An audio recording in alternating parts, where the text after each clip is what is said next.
My name is John Platero, and I am the Director of Education for the National Council for Certified Personal Trainers. What I'm going to do today is to try and give you information about articles and pictures that you will normally see in popular magazines. There is no really FDA or FTC or some organization that's watching out for you, the public, to make sure that the information that you're getting through the media isn't going to screw you up or basically waste your time. So before I start, let me give you a concept. When you're training or when you're exercising, muscles are slaves to joints. This is very important, right? Because the joint, if you damage your joint, doesn't matter how many muscles you have, it's going to cause you pain. Now, each joint has certain characteristics. For example, your shoulder and your hip, they're ball and sockets. There's a ball and a socket, and they have the widest range of motion, okay, in a ball and a socket. But your elbow and your knee are hinge joints, very much like this stapler. See this hinge? So if I put force across, in parallel to the hinge like this, nothing happens. It's fine, doesn't hurt it. But if I were to take this and open the hinge and put force across the hinge, you could see that this hinge would eventually wear out. Okay, this is going to be important. All right, so let me show you some magazines. You've seen this many a times, Shape magazine. Okay, so in Shape magazine, what they're going to show you, and this is for some reason very popular, is what's called a side plank. There's a photo of it. They show it again in another article, but this time the woman has actually got a weight, and she's going to swing the weight up and down. So it's kind of like this. She's going to go into a side plank like this. She's going to grab a weight, and she's going to go like this and swing the weight up and down. So you realize that, you know, there's momentum. As this weight comes down, it has momentum. So the weight moving from here to here is going to weigh a lot more because I've got to stop it. Okay? So now as you can see, my hinge, my knee,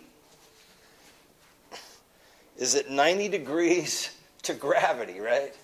So basically, your knee is like this, and there's gravity going across this hinge. Doesn't really make sense. All right, so that's in Shape magazine. Now we go to Oxygen magazine. And it's funny, all these magazines write the same stuff. Same thing. Side plank. But they now want you to do reps.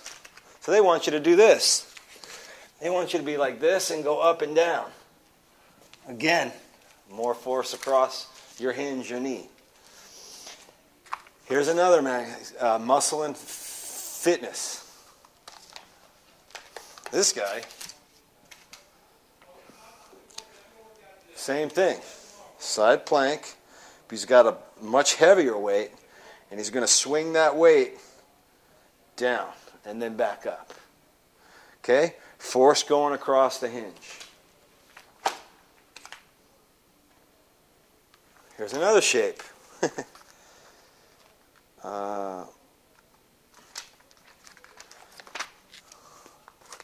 Yoga.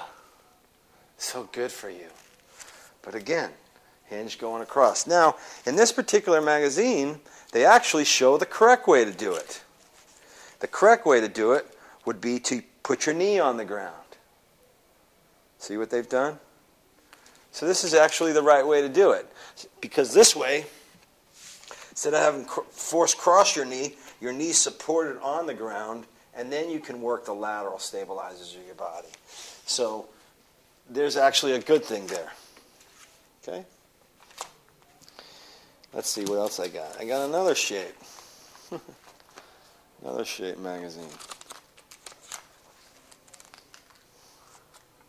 This is to get your body ready for the beach. Okay? Another side plank. So let me just show you how ridiculous this is, all right? Structure follows function, and function follows structure. There is no reason that I can think of that any human, for any reason on the planet would actually lift themselves up off of the ground on the edge of their foot like this and hold themselves up in the air. Can't think of a reason. There is no reason. No one would ever do that. It doesn't make any sense. And the structure of the knee, the ligaments on the lateral side and on the medial side aren't that strong. They shouldn't be, because there's never force. Our knee is designed to move us through earth. So we're moving this way, in this plane of motion. We're moving, flexion and extension. We're going like that. There is no forces across the knee. So why would they be strong? There's no reason to.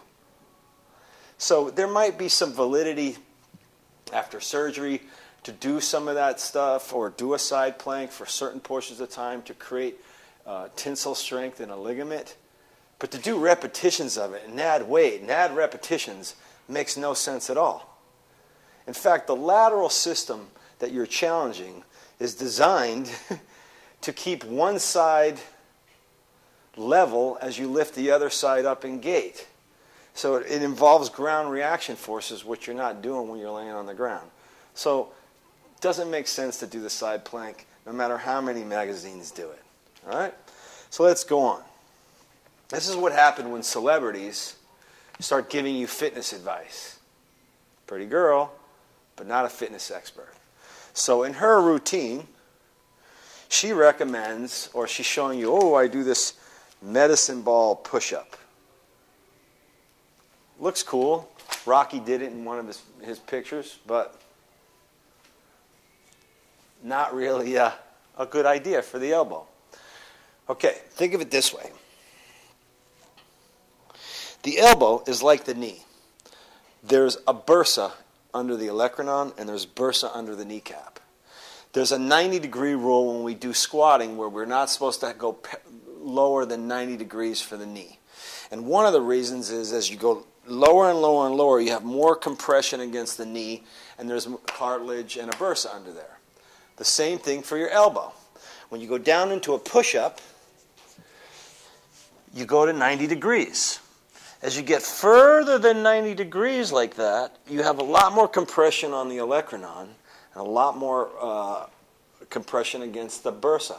You can get olecranon bursitis from that. So when I add a medicine ball, well, now I have basically two uneven struts, right? So now if I go down and I go to 90 degrees with this elbow, look where I am in the other elbow. I have a lot further to go. So I'm doing this one justice, but this one isn't getting as much flexion. If I get to 90 degrees here, I got to get really deep here. And not only does it affect my shoulder, but it puts my elbow, it puts my shoulder in jeopardy and more strain. Because the further I get past, my humerus goes past my body, the more my pec gets stretched out, and it becomes insufficient. It's not as good as digging me out of that. Anybody that's ever bench pressed really heavy knows that when you get way down in here, it's hard to dig the weight out. So this doesn't really make any sense. It kind of looks cool, and it might be good for specific certain kinds of athletes. For example, a guy who's a wrestler, an MMA fighter, he definitely will probably get down into a position where he's back here like that, and he's in extreme flexion in the elbow. So he's going to have to dig out of that. I doubt she's doing any MMA fighting or wrestling. Who knows? But for fitness, there's no reason to do this because you're either wasting time on one arm or you possibly injure the other arm. So don't do that.